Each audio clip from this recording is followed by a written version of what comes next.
Hey guys, welcome back to the channel. So today we got another shop talk video, and today's topic that we're going to be talking about is going to be scanners, and you guys can see I got two of mine right next to me. Now before we go ahead and begin this, guys, I do want to mention that there is some construction going on outside, so if you guys hear any background noises throughout the video, I do apologize. There's nothing I could really do.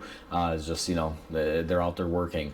But before we go ahead and begin on today's topic, if you guys haven't subscribed to the channel, hit the subscribe button down below. Definitely smash that like button because it'll definitely help out the channel. And with that said, let's go ahead and get into today's topic. So today's topic is going to be scanners. Now this is not going to be a review video of the scanners that you see next to me or anything. I just brought those out there because I'm going to be pointing some things out on them. But I'm going to try to give people an overview in this video, guys, of what to expect when you get into a big scanner, like, you know, an expensive one like an Autel or a Snap-on versus a small basic one, and what to expect, what features you get, vice versa, and probably what you should get when you're starting out versus what you should have if you've been doing it for a couple years. So anyway, let's get into this video now. To give you guys a little bit of backstory about me, when I worked in the field and I started off, I never had a scanner. The scanner that I had was something more basic, kind of like this one right here, where it would read codes, give me some data PIDs and things of that nature, but not necessarily do any bidirectional controls or anything like that. And that's the scanner that I started off. I had it for many years. If I ever needed a big scan tool with bidirectional controls and things like that, something similar to what my Autel offers here next to me, usually most shops that I worked at and most shops that you'll probably work at, whether they're independent or dealerships, will have some sort of scan tool or variety of scan tools. Now, whenever I worked in a shop, the biggest issue that I had with trying to get the community scan tools or getting one of the tools, depending on how many they had, was either they're broken, someone's using them, or they somehow made it into somebody's toolbox and, you know, they kind of disappeared, or, you know, something of that nature. And it was always kind of a pain in the butt, to say the least, because when you need something the most, you can't find it. So after dealing with that situation for a couple years of, I want to say I had my basic scanner for about 2 years or so, I decided to upgrade, and it was not an Autel or anything like this. Back in the day, the most, nicest scan tool with a decent price was a Launch scan tool, and I wound up buying a Launch tablet version, which is kind of small, but it did everything that I needed it to do. Many manufacturer support. It had bidirectional controls, data PIDs, and all that stuff, everything that you wanted. It could even do certain tests and things like that, kind of like a modern scan tool. And I remember I bought that for about $1,500, but the only reason why I bought it is because I had, you know, worked my way up the ranks and I was doing more diagnostics and things like that. If I had kind of stayed as a semi-skill and never made it into a journeyman position, I would have never really bought my own scan tool, simply because if you're not diagnosing, why do you need a scanner? You know, you just need something basic. Now, the biggest push for me to also buy my own was the fact that the community ones were, like I said, either lost, broken, stolen, you name it, or someone's using it. It was always a real pain to try to get one. So I kind of told myself, you know what, I'm going to buy one scan tool. I'm going to get really familiar with it, you know, get as intimate as you can with it, knowing every little feature and everything that it can do. Now, certain manufacturers don't give you every single list of options. I'll give you the best example. If you have a GM, you can clear adaptations, but if you have a, let's say, Maserati, and your scan tool can do both, it doesn't allow you to clear adaptations, you know. So it's, some features aren't always there for every select manufacturer. It'll vary based on manufacturer, guys. But I got really good with my scan tool. I had it for many years, guys. I had it up to the point where I opened up my own shop here. I think I used that scanner for about 8 years or so, and I was really good with it. I knew how to use it. I knew where all the information was, and it was a great moneymaker for me. It really helped me advance my career. Now, me personally, I never bought a really expensive scan tool up until the point where I opened up my own shop here that we're currently in right now. And my first major expensive scan tool was my Snap-on. At the time, I bought a Snap-on Veris Edge, which I still have till this day. It's been great. It does what I need it to do, and, you know, it's been a great tool for me. And then since not every scan tool can do every little feature, guys, a couple years after I bought my Snap-on, I also ventured off and bought this Autel 908 here that I have next to me. And between the Snap-on and the Autel, they can do a lot of work. It's a good assortment to have. They definitely help out. Now I do have a couple other little scan tools like a Foxwell, this Innova right next to me, and a couple other Autels and things like that. But they're more on the smaller version. You know, like I have this one is actually not working. It broke a couple years ago. I don't know why I still have it. I should probably throw it out. I have hopes of maybe fixing it. You know, again, mechanics don't like throwing out tools, but you know, I have like quick scanners and things like that for going out of the parking lot. Sometimes just reading a code for a customer. But either way, that's neither here nor there. To kind of teach you guys a little bit about these scan tools, if you're starting off on the field, you don't really need a crazy scan tool. Trust me on this. Use the community scan tool, save your money. Unless you get a really good deal on something, you don't really need to go out there and buy the most glorious scan tool, guys. And the reason why I'm going to say this is because a lot of the tool dealers that come to shops, they target the newer guys, telling them that they're not great technicians unless you have this, you know, $10,000 scan tool. But realistically, guys, if you're starting off, you're not going to be using it. You know, it's just a simple fact. You're going to be wasting all that money when you should be taking that money and putting it into your toolbox as far as hand tools and, you know, more things like that. Grow your collection. Scanner's not at the top of the list when you're starting off.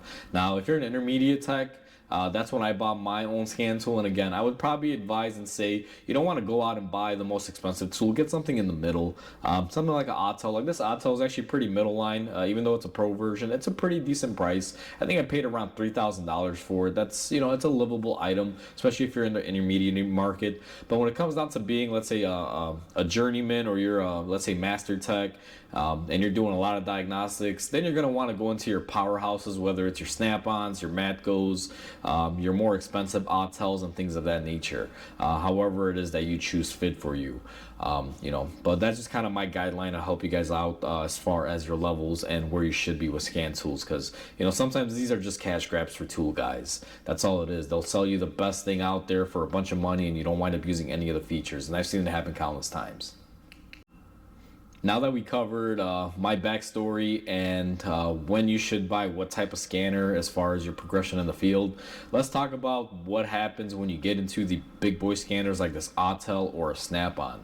Now, a lot of you may or may not know that if you were to buy this Autel right now, let's say this thing sells for about, let's say, $3,000. You've spent that money, you get your scan tool, you get a good scan tool for the money. You get updates for the year. And then one thing that you'll notice is that once, let's say, like right now, we're in 2023. It's January. If I bought this a year ago in January of 2022, and a year has passed, this thing is no longer eligible to get updates from Autel, which means you have to start purchasing the updates. Almost every big scan tool out there has some sort of either subscription service or some type of yearly service that you got to buy into to keep on receiving updates. And a lot of you may say, oh, well, I'm not working on new cars. If I buy it, it'll last me a couple years, which is true. That's kind of what I've been doing. Right now, I've been updating my scanners about every 2 or 3 years. Because I don't get you know, brand new cars coming in that door. Like, you know, in 2023 right now, it's gonna take me at least until 2025 or 2026 to start getting into 23s, to start servicing them as far as diagnostic and things like that. Because for the most part, these cars are still gonna be under warranty for a while, and they're not gonna be seeing independent shops for major repairs as of yet, or anything as far as diagnostics, unless it's something that they just refuse to go to the dealer for. But that's a, you know, an isolated type of situation. So as far as updating goes, if you choose to update them every 2 or 3 years, you know, that can work. You'll save money. But there's actually a catch to this too, guys, that I've kind of figured out throughout the years. I do an update every 2 to 3 years. Now, there have been years where, let's say, I updated my scan tool in 2022, and then I got to update it again in 2023. And it'll solely depend upon what feature updates they do. Now, many people might think that, oh, it's only upgrading for the newer model years, and that's not the case. What happens a lot of the time, guys, as you're, let's say, leaving 2022 and going into 23. The new updates for 23, maybe they've added some more patches and some more testing for, let's say, GM vehicles, and it'll apply to every single line. Let's say they give you the capability to turn off, let's say each individual cylinder one by one or all together. Now that's already a feature. I'm just using it as an example, so don't dog me out on this. But let's say prior to 2022, you couldn't deactivate each individual cylinder with your scan tool. But for 23 model year, they're actually allowing that capability, and that's going to be backwards compatible. So you should be able to use that on almost every GM as long as within a certain year range, or at least a modern year range. And you need that capability. It's a useful capability. So what are you going to do? Well, you're either going to hold out or you're going to buy into the new update even though you just did updates, because that's going to prove useful for you. And that's happened to me. I've done that where I've done an update purchase for, let's say, I believe I purchased the 2020 update on mine. And then in 21, they had a bunch of feature changes and I had to wind up updating it again. So that does happen, guys. Be very mindful that these updates are not cheap. They can be kind of expensive, especially if it's a subscription-based one. Sometimes it's monthly. If it's a yearly, you could be paying like $1,000 to $1,500. I believe my Snap-on one right now was around $1,500 to update it, but they got promos. This Autel, it's been a while. I gotta go online and check, but typically it's around $1,000. If not, maybe it's gone up a little bit. But if you do get into this big player scan tools like the name brand ones that offer a bunch of features, do know that you're going to be on the hook to update it, and that's going to cost money. So your scan tool is never really what you pay for it. If you paid for this scan tool $3,000 and you own it for 7 years and you do a couple updates to it, you could easily be in this thing around $7,000 or $6,000 depending on how many updates you do. If you update it yearly and you own it for 7 years, that's $7,000 right there on top of the cost of this.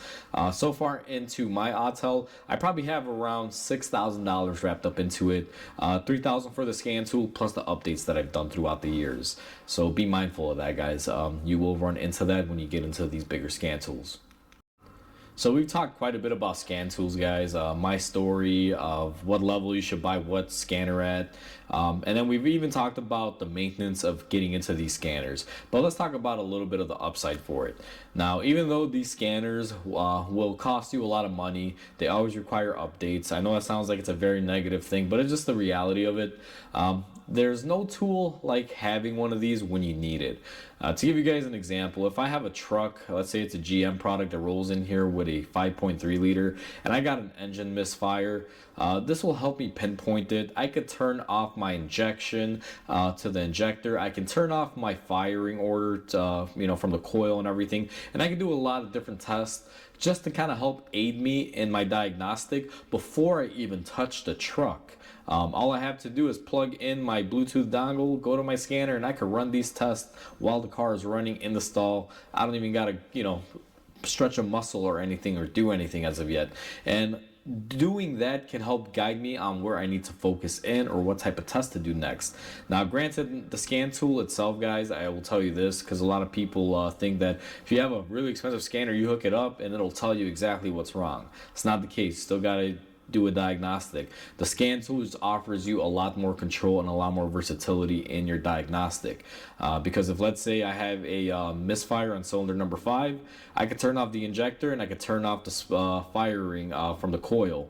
Now, here's the thing: if I don't have fuel, whether I turn off the injector or a spark plug doesn't make a difference. That cylinder's still not going to run. But guess what? At least I know I can control those two individual items and see where my faults are. So, there's a lot of versatility in that.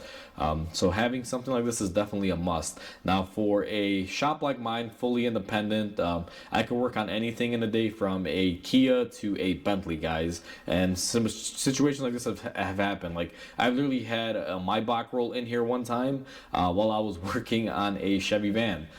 It's just how this business is. You never know what you're going to work on, and you just never know what to expect. So having a scan tool that can do a $250,000 car and also a $5,000 truck is a very good feeling and a very good useful tool to have, because you can actually do quite a bit with these. And I'll be honest with you, being a shop owner, if you're in here and you're doing a diagnostic, this scanner is going to make you money because you can actually bill for using this, guys. So it's a definite must. It's a very versatile tool. It's very good to have. The main takeaway from this video that I want a lot of you guys to have out there, again, it wasn't to review these particular scanners or to sell you on any particular scanner. It's just to kind of give you guys the realistic view from someone that's been there. I've been in this field for quite a bit. I've had the pressures of being young and people trying to force me or pressure me into buying an expensive tool when I didn't. I did it my way and went my route, which I felt was best and smartest for me, and which I also feel is a pretty good road to follow if you are a starting off tech. If you follow the way I did it and the way I mentioned in this video, it'll definitely help you out in the long run instead of just spending the money. Unless you just make a lot of money and you can do it, then go ahead and do it. But what I find is that it's a good method to follow, because ultimately when you do have one of these, I mean, it's not that you lose your money on them. Like I said, they make money for you, but you got to be able to be in a point in time in your career where you're actually able to use it and you know how to use it correctly. And that's just the main basis about this, is just to kind of help you guys make smart decisions when it comes to a scan tool. Now I will probably make my own videos later on as far as reviewing what scanners I have, guys. That's not going to be in this video, so if you want, keep a lookout. That will be coming here pretty soon.